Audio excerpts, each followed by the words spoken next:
Chance as well. We've managed to what's Logan? Let's see.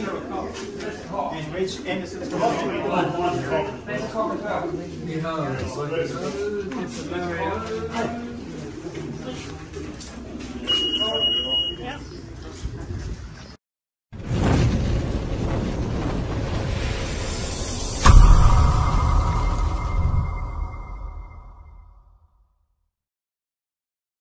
Good day mga kalapatids.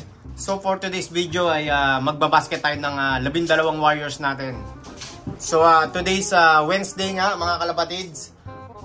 So yung race namin sa Sabado ay tatlo yung race namin. Yung Escape 823 kilometers. So ang ikakarga natin doon ay 8 warriors ang ikakarga natin doon mga kalapatids. Tapos sa Gisborne bali 713 kilometers. 2 ibon ang ikakarga natin. Tapos sa Hastings, 2 ibon din ang ikakarga natin mga kalapatids. Bali last lap namin to. Bali ang troping paglalabanan dito ay hindi ako nagkakamali, 3. Yung Club Champ, tsaka yung LK. Yung panlaban natin na LK, ito si 1867 mga kalapatids. Ito. Tapos yung sa tatlong race na 3 points na Hastings, Gisborne, tsaka Escape, sa tingin ko ay trophy din yung pinaglalabanan yun. Bali yung 3 ibon bawat lugar. So pag ko-combine yung speed ng ibon ng Hastings, Gisborne, tsaka Escape, bali pipik kami ng mga warriors doon na isa.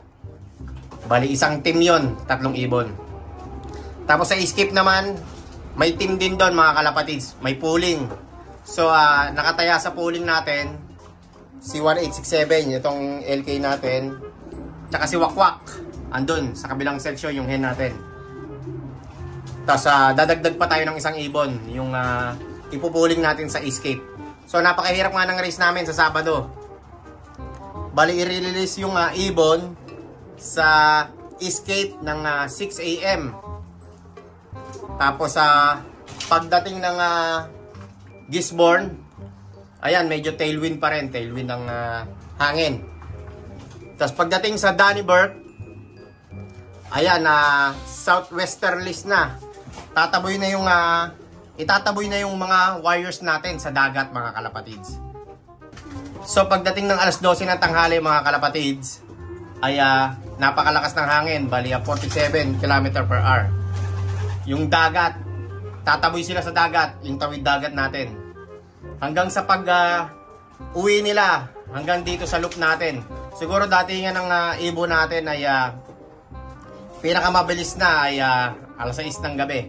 So 12 to 13 hours yung ililipad ng warriors natin doon sa Escape. So inaasahan ko nga makapagpa-daybird tayo kasi so sabi nga napakahirap daw magpa-daybird ng Escape tsaka Gisborne.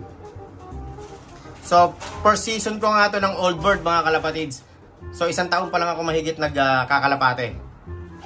So nakapaglaro nga ako ng first season ng young bird. Tapos ito naman yung first season ko ng old bird mga kalapatids. So natitirang ibon natin ay 12. So sana makapagpa-daybird tayo. So masayang masaya na ako, makapagpa-daybird lang ako mga kalapatids.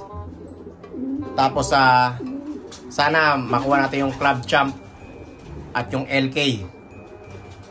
So basket muna tayo mga kalapatids ng mga warriors natin.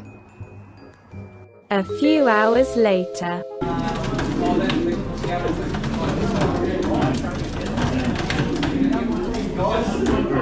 Can I see that? I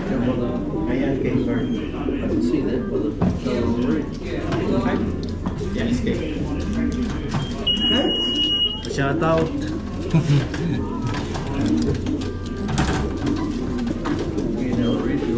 This is he or cup?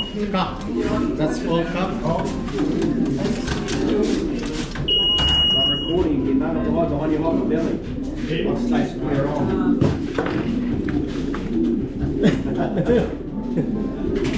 Cup. And you've got isa. Yeah. Then escape.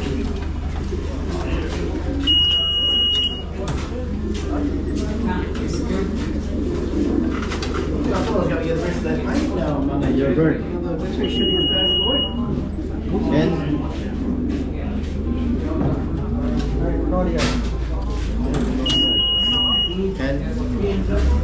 that's all. Escape.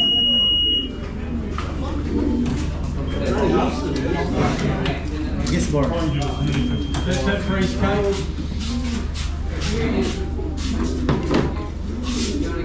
Today, right? Oh, yeah? I bet so. Good. Okay, Gisborne. Fine. 10. Back to right. Not there, Still himself. Yeah, 10. That's fine. Hastings. Hastings? Oh. Yeah, no one. Got me the other way down here. Got to go to the fucking bank. So we drive all the way Good. back. And it looks like we've got one for Hastings. No, 2. Two for Hastings. Two places.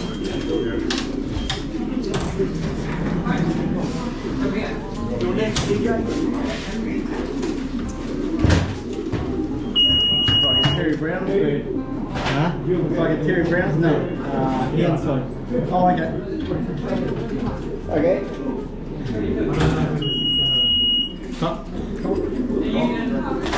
That's one him. That's him.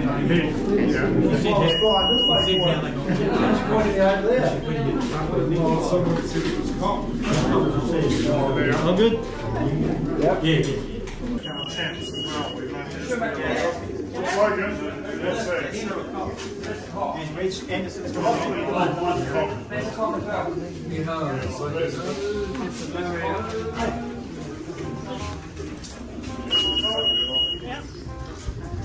Mga kalapatids, yan yung truck na paglalagyan ng mga warriors natin sa Escape, tsaka Gisborne, tsaka Hastings.